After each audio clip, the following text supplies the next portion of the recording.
فأنا ناصح لإخواني بالصدع بالحق تبيض وجوههم. السكوت في مسألة الحزبية يضرها، فاصدع بما تؤمر وأعرض عن المشركين.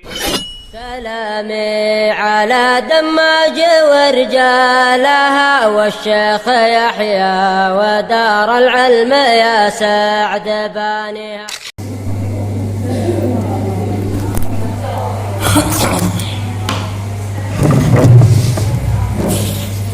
Bismillahirrahmanirrahim. Innal hamdalillah nahmaduhu wa nasta'inuhu wa nastaghfiruh wa na'udzu billahi min shururi anfusina wa min sayyiati a'malina. May yahdihillahu fala mudilla lahu wa may yudlil fala hadiya lahu.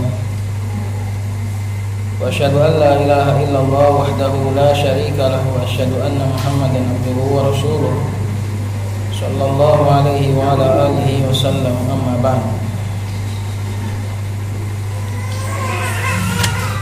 Masih menyelesaikan tentang sedikit dari perkara intikhabat.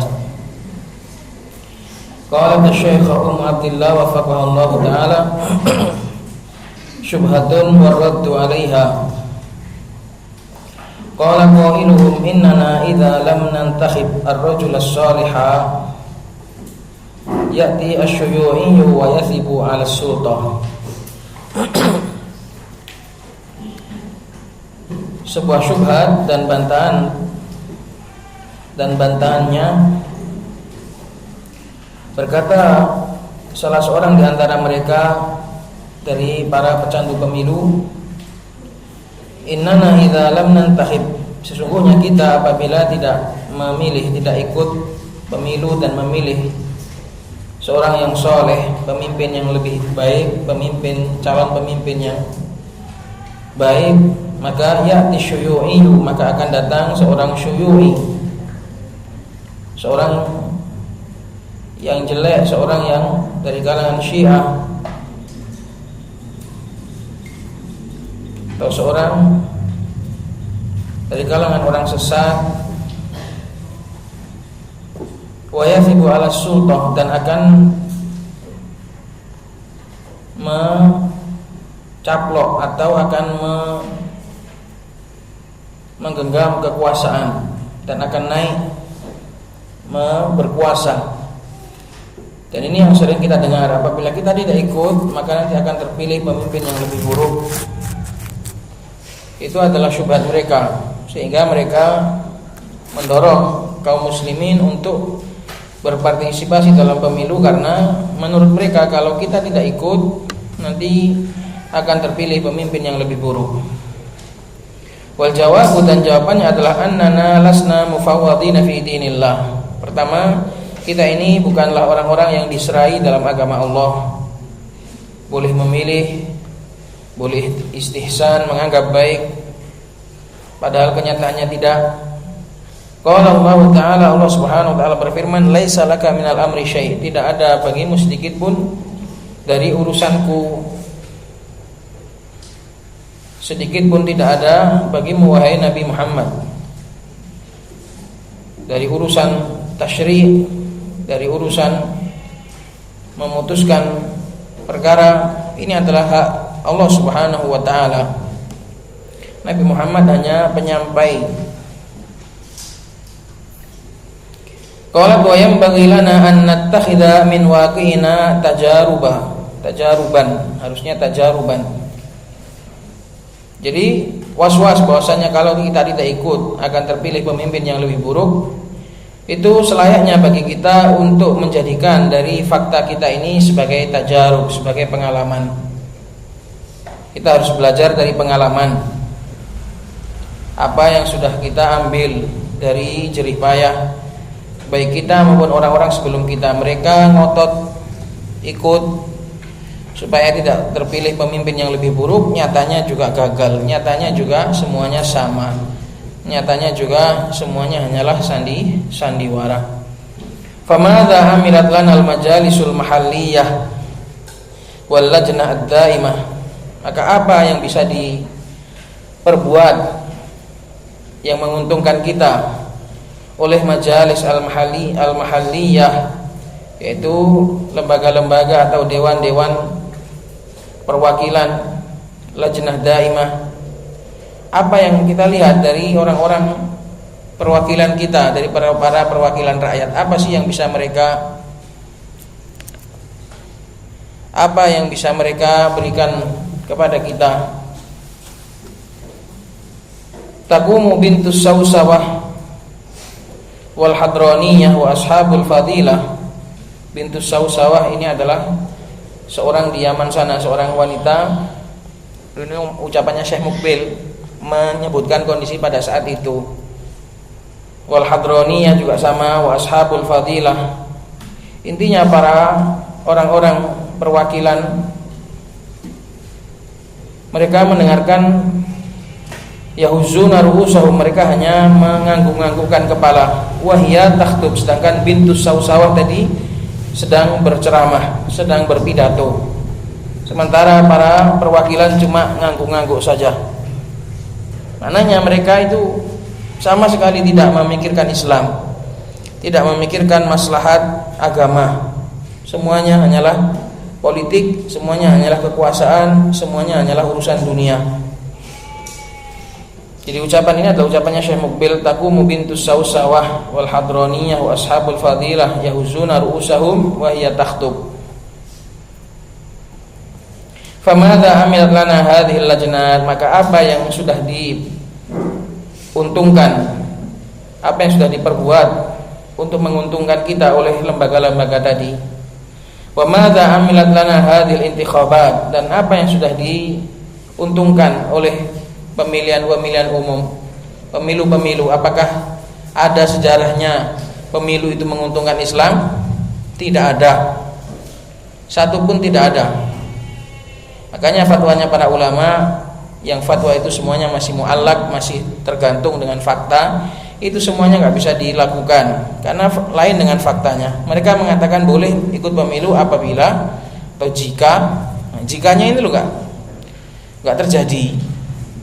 Maka sebenarnya nggak boleh membawa fatwa-fatwa ulama itu jikanya itu nggak terjadi. Bahkan kasus yang paling mencuat adalah pemilihan umum di Aljazair, di mana pada saat itu partai Islam menang. Itulah satu-satunya pencapaian yang katanya atas nama Islam yang menang. Yang menang pada saat itu di Aljazair adalah partai Islam, para pembela Islam. Tapi apa yang terjadi setelah mereka menang? Baru sesaat langsung dihabisi. Menang pemilihan umum, tapi setelah itu langsung dihabisi. Jadi nggak akan, sudah orang kafir nggak akan membiarkan kita. Kok ada orang kafir akan memenangkan kita dengan cara mereka itu loh, kok percaya, kok ono pun percaya sean. Mitos seperti itu. Orang kafir kok berusaha memenangkan orang Islam, memberi kesempatan orang Islam untuk menang. Ya nggak mungkin toh. Kejadian di Aljazair, kata Syekh Mukbil, itulah pelajaran yang paling berharga. Bahkan seandainya orang Islam menang pun itu loh nggak akan dibiarkan. Karena orang-orang kafir nggak akan ridho. Walan tardo angkal Yahud walan Nasara hatta tattabi'a millatahum. Jadi jangan berharap bisa memberikan manfaat kepada Islam dengan cara orang kafir, itu mustahil. Fa wa madza amilat lana hadhil intikhabatu fa innahum qad fa'aluha. Karena sesungguhnya orang-orang itu sudah melakukannya. Orang-orang yang katanya membela Islam sudah melakukannya, sudah terjun dan berjibaku di situ. Walam yatahaqqaq min nusrati dinillahi syai'. Dan sama sekali tidak terwujud pertolongan terhadap agama Allah Subhanahu wa taala. Mana ada ceritanya agama Allah menjadi naik dengan cara pemilu? Yang ada bahkan agama Allah semakin hancur. Orang-orang yang dahulu enggak ikut dalam pemilu justru malah terseret menjadi ikut. Ini sudah kerugian akidah. Ini sudah kerugian yang sangat besar. Jadi pemilu itu tidak membawa manfaat, justru malah merugikan. Orang-orang yang dahulu selamat malah sekarang ikut jadi korban. Maka kita harus belajar dari pengalaman dan dari fakta. Jangan cuma teori, jangan cuma hanya sekedar jika dan jika. Belajarlah fakta. Qala fa fi hadza kifayatun li talibil haqqi wat tariki lit ta'assubi. Dan di dalam nukilan ini terdapat kecukupan bagi orang yang benar-benar mencari kebenaran dan memang ingin benar-benar meninggalkan ta'assub fanatik.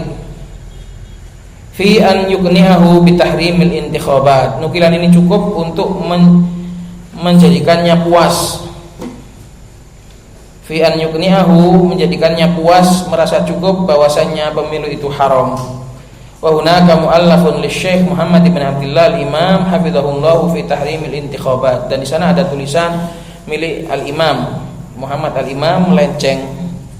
Ini dulu ketika Muhammad al-Imam masih bagus, sekarang melenceng dan keyakinannya banyak yang keluar dari kebenaran, terkhusus terkait dengan sikap terhadap orang-orang Syiah. Ini Muhammad bin Abdullah al-Imam, Syekhnya Ma'bar. Orang-orang Luqmani dari Indonesia paling banyak ke sana, ke Fiyus dan ke Ma'bar, tempatnya Muhammad al-Imam ini. Fi tahrimil intikhabat, dalam masalah tahrimul intikhabat ada beberapa buku tentang masalah haramnya pemilu, dan juga ada banyak buku tentang disyariatkannya pemilu. Jadi banyak tulisan-tulisan di dunia persilatan, ada yang membolehkan, ada yang mengatakan haram, ada yang bahkan mewajibkan, macam-macam. Dan insya Allah buku saya Tinta Ungu itu adalah sudah kumpulan dari seluruh tulisan-tulisan itu, insya Allah adalah yang paling lengkap dalam masalah pemilu ini. Qala wa qad ittala'tu ala risalatin bi unwan syar'iyyatil intikhabat li Abdul Majid Az-Zindani. Dan aku telah melihat sebuah tulisan dengan judul disyariatkannya pemilu milik Abdul Majid Az-Zindani. Ini termasuk para pembesar ulama sufi di Yaman. Abdul Majid Az-Zindani termasuk tokoh di Yaman, tokoh sesatnya Yaman, Abdul Majid Az-Zindani. Fa idza fiha kalamun hura'un wa yuhammilul adillata ma la tatahammalu. Tiba-tiba kudapati di dalamnya kalam yang hura', kalam yang awur-awuran, perkataan yang ngawur dan memaksa untuk membawa dalil apa-apa yang tidak dibawa oleh dalil tersebut.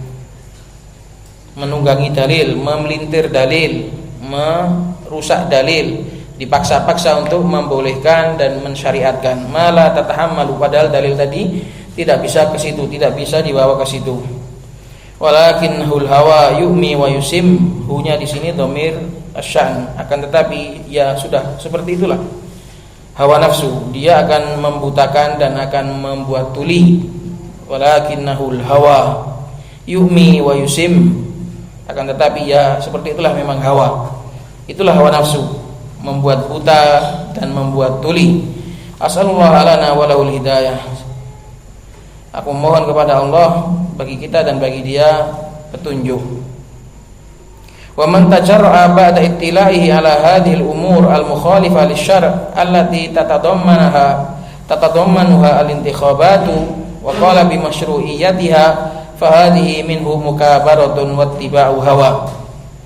Dan barang siapa yang masih nekat, wa man tajarra'a, barang siapa yang masih nekat ba'da ittila'ihi, setelah dia melihat perkara-perkara yang menyelisihi syariat yang sudah disebutkan di sini, yang dikandung oleh pemilu, dan dia masih mengatakan pemilu itu disyariatkan, maka ini adalah sebuah mukabarah, ini adalah sebuah kecongkakan. Mukabarah itu orangnya tahu kalau itu salah tapi sengaja ditolak gitu loh. Tahu itu benar sengaja ditolak, dan tahu itu salah tapi sengaja diambil, itu namanya mukabarah. Bukan kok dia itu bodoh gitu, enggak. Ini namanya congkak. Mukabarah itu congkak, tahu benar tapi enggak mau mengambil, tahu salah tapi enggak mau meninggalkan, itu namanya mukabarah. Wattiba'u hawa, dan itu adalah sebuah upaya mengikuti hawa nafsu. Inilah ya ikhwan, ringkasan dan juga sedikit sekelumit tentang pembahasan pemilu, di mana para wanita termasuk yang dilarang untuk keluar kepadanya adalah untuk tujuan yang haram, dan salah satunya adalah keluar ke tempat pemilihan umum. Selesai kita dari masalah khurujul mar'ah. Hukumnya adalah wanita itu, hukum asalnya wanita itu menetap di dalam rumah dan boleh bagi dia untuk keluar apabila ada kebutuhan. Qala hafizahullahu ta'ala al-hijabu wa ghaddul basar. Bab baru sekarang, bab tentang masalah hijab dan juga ghaddul basar, menundukkan pandangan bagi seorang wanita.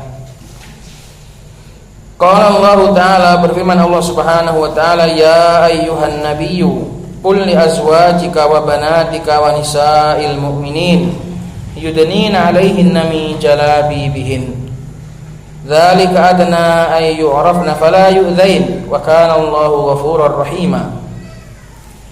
Wahai Nabi, kata Allah Subhanahu wa taala, katakanlah kepada istri-istrimu dan juga putri-putrimu. Allah Subhanahu wa taala memerintahkan kepada Nabi untuk mengatakan perintah ini terlebih dahulu kepada keluarga beliau, karena seorang yang memerintahkan orang lain itu lebih utama untuk memerintahkan dirinya sendiri dan juga kerabat dan keluarganya. Maka betapa banyak kita tekankan kepada keluarga kita, kepada kerabat, kepada orang-orang dekat kita untuk memperbaiki hijab, untuk menjaga aurat, untuk menutupi tubuh mereka. Ini sangat kita tekankan sekali kepada diri kita, kepada keluarga kita, kepada orang-orang dekat kita. Karena di sini Allah Subhanahu wa taala mengatakan ya ayyuhan nabiyyu qul li azwajika. Diperintahkan pertama kali untuk mengucapkannya kepada orang terdekat, yaitu para azwaj, para istri-istri beliau dan juga para putri beliau. Dan disebabkan mereka adalah orang-orang yang mulia, sedangkan orang yang mulia itu lebih utama untuk melaksanakan kebaikan. Qul li azwajika wa banatika wa nisa'il mu'minin, dan juga wanita-wanita kaum mukminin secara keseluruhan, supaya mereka yudnina 'alaihinna min jalabibihin, supaya mereka menjulurkan, mengulurkan jilbab-jilbab mereka. Dzalika adna ay yu'rafna, yang demikian itu adalah lebih dekat untuk dikenal. Hal itu lebih mudah agar mereka itu dikenal, dibedakan dari wanita-wanita yang merdeka dari wanita-wanita budak.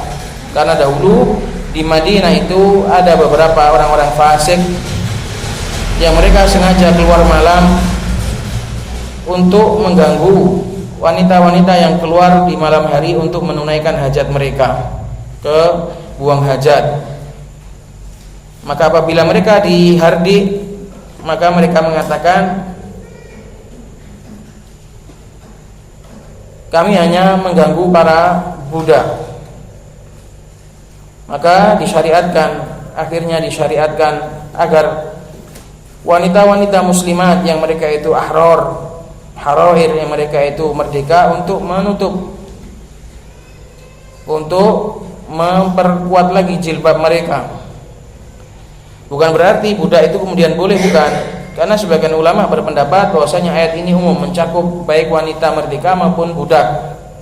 Cuma budak itu memang kondisinya lebih longgar. Kenapa? Karena mereka itu adalah wanita-wanita yang dibebani dengan banyak pekerjaan, sehingga menuntut untuk lebih longgar dalam masalah hijab. Berbeda dengan wanita-wanita harair, berbeda dengan wanita-wanita yang mereka itu merdeka.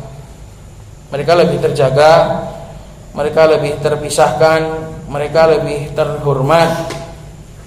Maka hijab ini ya ikhwah, hijab ini wahai para nisa, menjadikan dirimu semakin terhormat. Bedanya wanita terhormat dengan wanita murahan salah satunya adalah dengan hijab.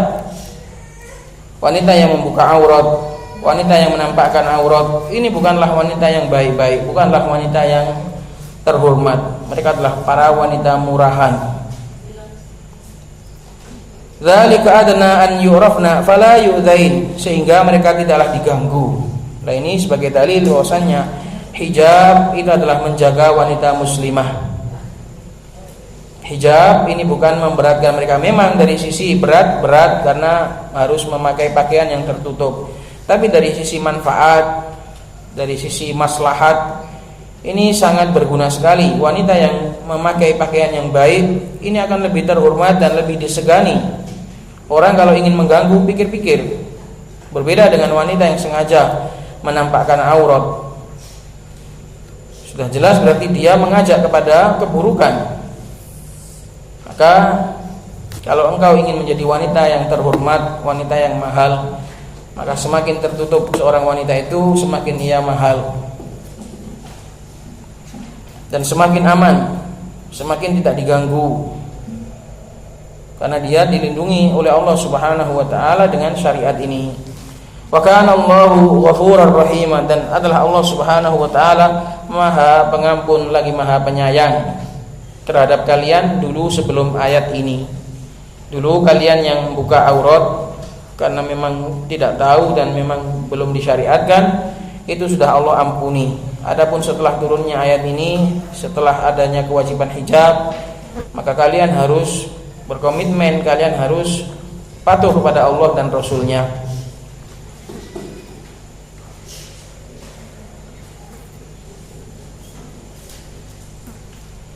Wa qala ta'ala, dan Allah Subhanahu wa ta'ala berfirman, wal qawaidu minan nisa'i allati la yarjuna nikahan falaysa 'alaihinna junahun ay yad'na thiyabahunna ghayra mutabarrijatin bizinah wa ay yasta'fifna khairul lahun wallahu sami'un 'alim.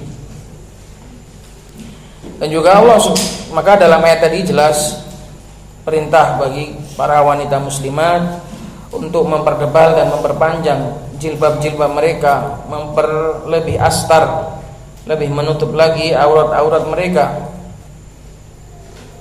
Wa qala ta'ala wal qawaidu minan nisa, dan para wanita-wanita yang telah berhenti, qawaid yang telah berhenti dari menikah, yang sudah lagi enggak ada hasrat untuk menikah. Itu namanya qawaid, orang-orang wanita-wanita yang sudah duduk dari menikah, sudah enggak bisa lagi menikah, sudah enggak ada lagi hasrat kepada lawan jenis. Itu namanya qawaid, jamak dari qaidun, qawaidu. Wal qawaidu minan nisa, dan para wanita-wanita tua, qawaid dikatakan qaid karena sudah enggak bisa lagi menikah. Dan juga disebut sebagai ajuz, wanita tua karena sudah ajizah, sudah enggak mampu lagi untuk menikah.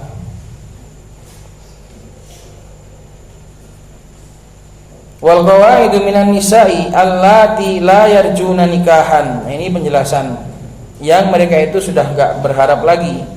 Yarjuna di sini ini wawunya bukan wawul jamaah, nunnya nun inas dan wawunya adalah wawu fiil. Jadi bukan kok domirnya hum, tapi domirnya di sini hunna, la yarjuna. Wawunya wawu asli. Allati la yarjuna nikahan, yang mereka sudah enggak berharap lagi untuk menikah. Maknanya bukan kok sudah enggak mau menikah, sudah enggak bisa menikah. Falaisa 'alaihinna junahun an yad'na thiyabahunna, maka tidak mengapa bagi mereka, tidak ada dosa bagi mereka untuk meletakkan pakaian-pakaian mereka. Thiyab di sini maknanya adalah pakaian luar, kerudung atau penutup wajah, penutup tangan, bagian-bagian yang sulit ditutup, penutup kaki. Itu maknanya, bukan kok terus boleh lepas baju semuanya, enggak boleh lah.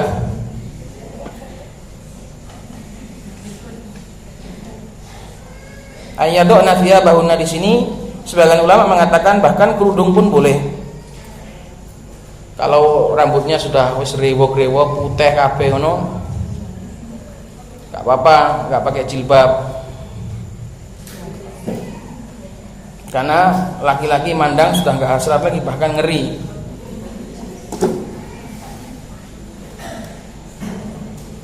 Maka wanita tua yang sudah enggak ada hasrat untuk menikah, ini boleh untuk longgar di dalam berpakaian. Syaratnya ghairu mutabarrijatin bizinah, apabila selain orang-orang wanita yang menampakkan perhiasan. Jadi disyaratkan dua untuk melepas pakaian ini: sudah tua dan sudah enggak lagi menampakkan perhiasan. Kono wis tuwa sek menor, masih dandan, enggak boleh. Atau masih menampakkan gelang-gelangnya, gelangnya sak beksak tangan, terus anting-antingnya sak boto, nggak boleh dinampakkan itu. Karena para laki-laki kadang nggak tertarik dengan wajahnya, tapi menjadi tertarik dengan perhiasannya tadi. Maka syaratnya harus dua, harus sudah tua dan juga nggak boleh menampakkan bersolek atau menampakkan perhiasan. Maka Allah Subhanahu wa taala kemudian wa ayyastafifna khairul lahun. Tapi kalau mereka itu istighfaf, yaitu menjaga diri, masih tetap berpakaian dengan pakaian yang syar'i, itu lebih baik. Inilah ya ikhwan syariat Allah Subhanahu wa taala. Allah membolehkan, meletakkan kewajiban, menggugurkan kewajiban karena memang mereka sudah berat dan tuntutannya sudah lemah, ya kan? Karena mereka sudah berat, sudah tua, badan mereka sudah lemah untuk menggunakan jilbab dan tuntutannya sudah melemah. Karena itulah Allah gugurkan kewajiban. Tapi kalau masalah baik, lebih baik tetap pakai jilbab. Kenapa? Karena kata Syekh bin Baz, lah dia enggak hasrat kepada laki-laki. Nah kadang masih ada laki-laki masih doyan sama nenek-nenek, masih ada. Kata Syekh bin Baz, kullu sakitatin laha laqitoh. Setiap sesuatu yang jatuh pasti ada yang memungut. Jadi memang benar dia sudah tua, sudah renta, tapi tetap masih ada fansnya itu tetap. Segala sesuatu masih ada laqitohnya, masih ada pemungutnya. Segala sesuatu yang jatuh tetap ada yang memungut. Jadi walaupun dia adalah wanita-wanita yang sudah jatuh, sudah dibuang, ije ono sing ngeleles.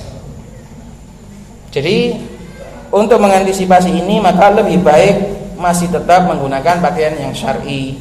Meski mungkin sudah enggak seberapa sekuat ketika masih muda. Mungkin sudah enggak pakai kaos kaki atau sudah mungkin pakai kaos tangan, atau pakaiannya mungkin sudah enggak terlalu panjang karena sudah tua. Tapi tadi harus diperhatikan, kadang dia sudah enggak hasrat dengan laki-laki, tapi kadang laki-laki hasrat kepada dia. Karena ada orang itu kalau masa mudanya cantik, sampai tua pun kelihatan cantik, masih awet muda saja. Maka seperti itu, untuk mengantisipasi fitnah maka tetap dianjurkan untuk berhijab.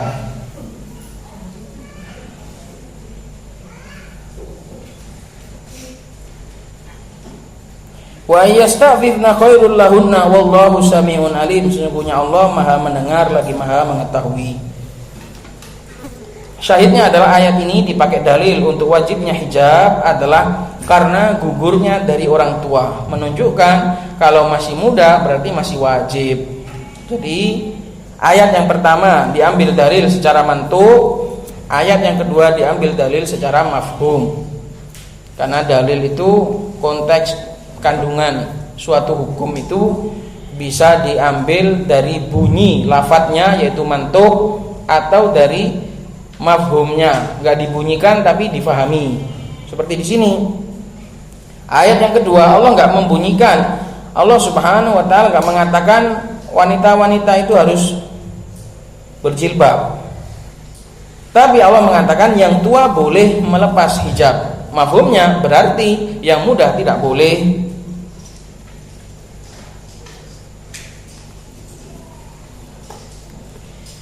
Qalat wal qawaidu hunnal ajaizu. Qawaid adalah ajaiz, jamak dari ajuz. Qawaid jamak dari qaidun, ajaizu jamak dari ajuzun. artinya wanita tua. Dikatakan ajuz karena sudah ajis, sudah lemah, sudah loyo, tidak bisa membawa apa-apa. Famantuqul ayati ibahatu wad'il mar'ati al-ajuzi la turidun nikaha thiyabaha. Thiyabaha adalah maf'ul bih dari wad'u atau dari wad'i. Maka mantuknya ayat, bunyi ayatnya, mantuk adalah bunyi ayat ini membolehkan seorang wanita yang tua yang sudah enggak ada hasrat menikah untuk melepaskan pakaian-pakaiannya.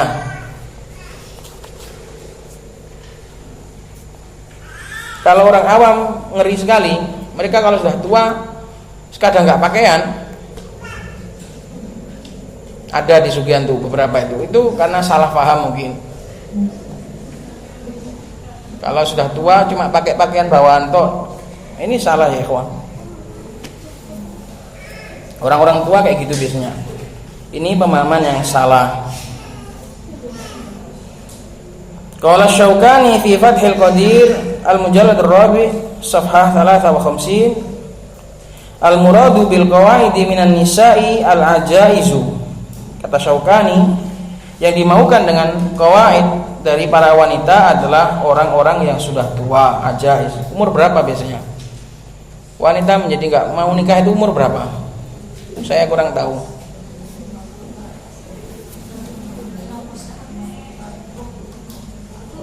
Bukan yang sudah enggak bisa hamil ya, bukan. Enggak bisa sudah. Kalau enggak bisa hamil masih muda kadang. Nanti akan dijelaskan di sini. Al-ajaizu qa'adna 'anil haidi wal waladi minal kibar. Mereka sudah enggak bisa lagi, qa'adna sudah lumpuh dari haid dan juga dari melahirkan karena sudah tua.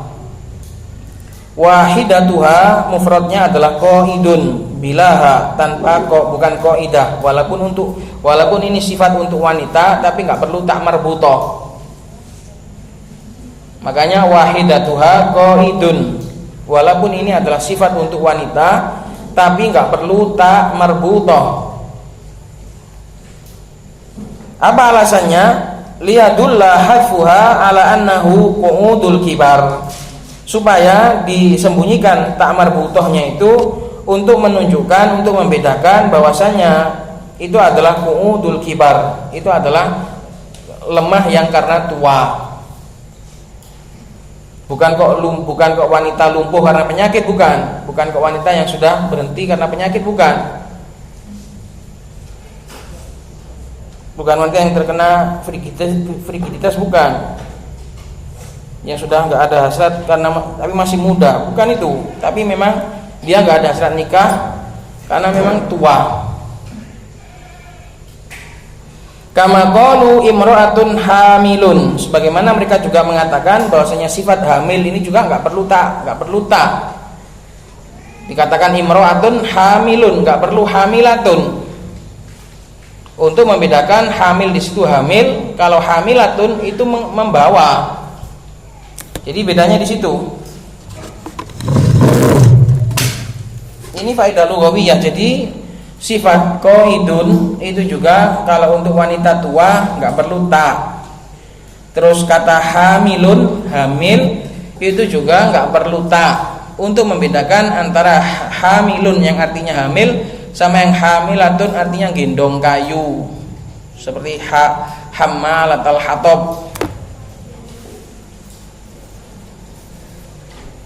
Jadi kalau hamil juga nggak perlu tak marbuthah. Liyadullah bihadfil ha'i ala annahu hamlu habalin. Bacanya itu ala annahu hamlu habalin, supaya disembunyikan tak marbuthahnya atau haknya itu disebut juga tak, disebut juga hak. Supaya menunjukkan dengan disembunyikannya hak bahwasanya itu adalah hamil, itu adalah membawa habal, membawa yang karena hamil. Hamlu habalin, bukan hamil barang, bukan membawa barang, bukan. Tapi seorang hamil itu disebut sebagai membawa karena dia gendong anak di perutnya. Maka ini kan hamilun, dia membawa bayi di perutnya. Maka hamilun enggak perlu ta supaya membedakan antara hamlu habal dengan hamlu ala dhahr. Wa yuqalu qaidatun, dan kalau qaidun pakai ta maka qaidatun fi baitiha, seorang wanita yang duduk di rumahnya, enggak bisa kemana-mana. Itu lain. Jadi kalau qaidun itu duduk karena sudah tua, kalau qaidatun itu duduk di rumah, enggak kemana-mana, itu bedanya. Demikian juga dikatakan hamilatun, kalau hamil, kalau niatnya itu niat mengatakan hamil, maka bahasa Arabnya itu hamilun. Karena kalau hamilatun itu ala dhoriha, kalau dikatakan hamilah berarti membawanya itu di atas punggung, membawa kayu, membawa barang dagangan di atas punggung, itu hamilatun. Jadi jangan salah. Ini faedah dari Syaukani. Qala Zajjaj hunnal lati qa'adna 'anit tazwij.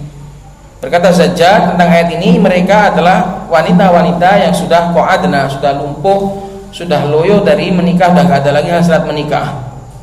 Wa huwa ma'na qaulihi allati la yarjuna nikahan. Itulah makna dari firman Allah Subhanahu wa taala yang mereka sudah enggak berharap lagi menikah. Ai la yatma'na fihi likibarihin, yaitu para wanita yang sudah tidak ada toma, sudah tidak ada lagi keinginan untuk menikah karena sudah tua. Wa qala Abu Ubaidah, berkata Abu Ubaidah allati qa'adna minal walad. Ini tafsir yang salah. Berkata Abu Ubaidah, al-qawaidu adalah yang sudah enggak bisa lagi hamil. Walaysa hadza bimustaqim. Dan ini tidaklah lurus tafsirnya Abu Ubaidah, bahwasanya wal qawaid adalah wanita yang sudah enggak hamil. Ini adalah tafsir yang tidak lurus. Li'annal mar'ata taq'adu atau taq'udu 'alal waladi wa fiha mustamta'un. Karena sungguhnya wanita itu kadang sudah berhenti dari melahirkan, tapi padanya masih ada mustamta, sesuatu yang disenangi, masih ada sesuatu yang dibuat bersenang-senang. Berbeda dengan wanita sudah tua, gak kayak diapa-apa, gak bisa lagi dibuat bersenang-senang. Itu ya ikhwah. Jadi tafsirnya Abu Ubaidah ini tidak benar. Karena kadang wanita itu berhenti melahirkan, tapi dia masih muda, masih memiliki gairah, dan orang lain pun masih terfitnah dengan dia. Kalau seandainya dia membuka pakaiannya, ini menjadikan sebab fitnah. Maka yang benar tafsir qawaid adalah wanita-wanita yang sudah tua. Tsumma dzakara subhanahu hukmal qawaid faqala. Kemudian Allah Subhanahu wa taala menyebutkan hukum orang-orang yang sudah tua, wanita-wanita yang sudah tua. Faqala falaisa 'alaihinna junahun an yadhna thiyabahunna. Maka tidak ada bagi mereka dosa untuk meletakkan pakaian-pakaian mereka. Ai athiyabul lati takunu ala dhahiril badan.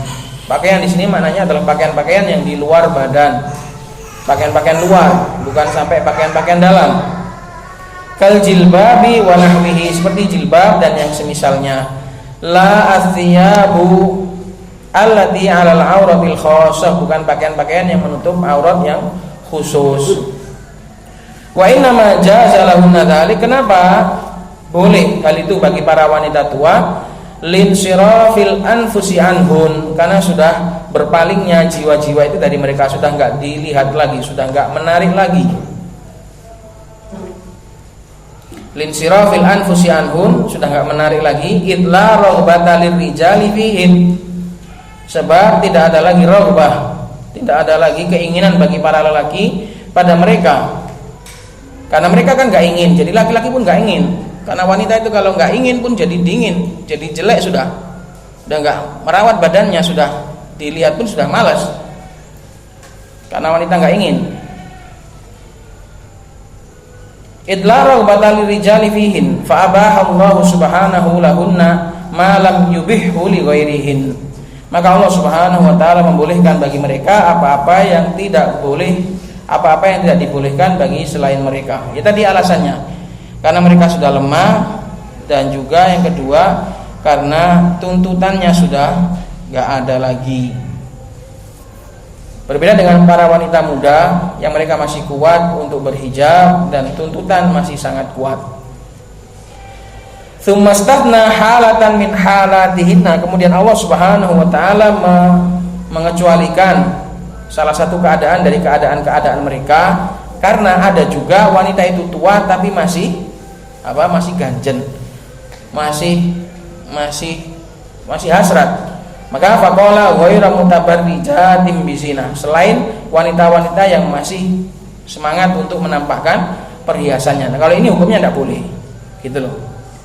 Hukum asalnya kan, hukum mayoritasnya, hukum kebanyakan itu wanita kalau sudah tua ya sudah jatuh dan nggak ada lagi hasratnya. Tapi ada beberapa wanita itu yang memang perlu dikasih hukum khusus. Makanya dikatakan tsummastatsna halatan min halatihinna. Kemudian Allah mengecualikan beberapa keadaan atau sebagian keadaan dari keadaan-keadaan mereka. Karena ada juga yang tua tapi masih hasrat. Maka dikatakan ghairu mutabarrijatin bizinatin. Ai ghairu mudhiratin lizinah, selain wanita-wanita yang menampakkan perhiasan allati umirna bi ikhfaiha, perhiasan-perhiasan yang diperintahkan untuk disembunyikan, fi qoulihi wala yubdina zinatahun, dalam firman Allah Subhanahu wa taala dalam surat An-Nur yang lain, dan janganlah mereka itu menampakkan perhiasan-perhiasan mereka. Maka hukumnya menampakkan gelang, menampakkan cincin, menampakkan itu kepada selain maharim nggak boleh, maka harus ditutupi itu. Wal makna min ghairi an yuridna biwad'il jalabibi idhar zinatihin, dan maknanya adalah tanpa menginginkan dengan meletakkan pakaian-pakaian tadi sengaja ingin menampakkan perhiasan mereka.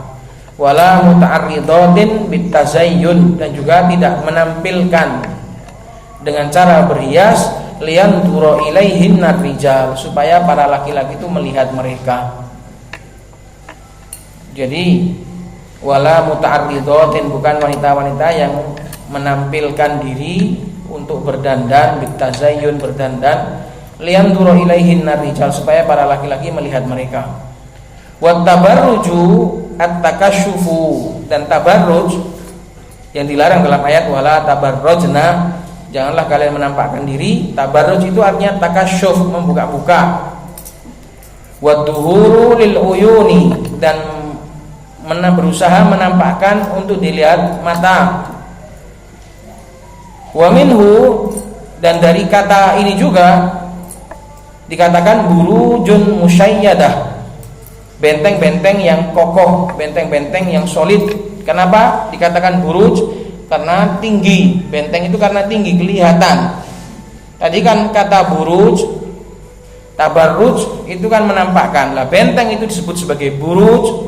Walau kuntum fi burujim musyayyadah, walaupun kalian aina ma takunu yudrikumul mautu walau kuntum fi burujim musyayyadah, di mana saja kalian berada kematian akan menghampiri kalian walaupun kalian di benteng-benteng yang kokoh. Kenapa benteng itu disebut sebagai buruj?